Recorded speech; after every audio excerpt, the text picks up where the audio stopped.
કારેલીબાગ ખાતેના આદિનાથ સોસાયટીના રહીશો અને બિલ્ડર વચ્ચે કોમન પ્લોટ મામલે વિવાદ. ભારે હોબાળો થતા પોલીસ સ્થળ પર પહોંચી. બિલ્ડર વિરુદ્ધ રહીશોના દેખાવો. કોયલી જાસપુર વચ્ચે આવેલ નાળા પરના સ્લેબમાં ભૂવો પડી જતા એક્ટિવા સાથે 2 યુવાનો ઊંડી ચેનલમાં ખાબક્યા. લોહી લુહાણ હાલતમાં બહાર કાઢી સારવાર અર્થે મોકલ્યા. ભારતીય જનતા પાર્ટી દ્વારા રવિવારે શહેરમાં વિવિધ કાર્યક્રમો યોજ્યા. નિઝામપુરા ખાતે યોજાયેલ બ્લડ કેમ્પમાં મંત્રી સૌરભ પટેલની ઉપસ્થિતિ. મોટી સંખ્યામાં કાર્યકરો જોડાયા.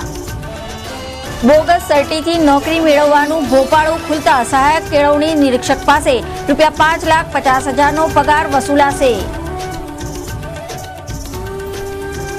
શહેરમાં રખડતા ઢોરોના ત્રાસ વધ્યો. દંતેશ્વર તરસાલી રોડ પર વિટકોસ નીચે ભેંસ આવી જતા ગૌપાલક વિફર્યા.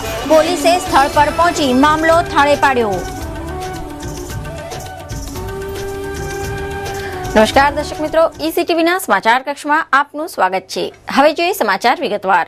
રવિવારે શહેરના કારેલીબાગ ખાતે આવેલ આદિનાથ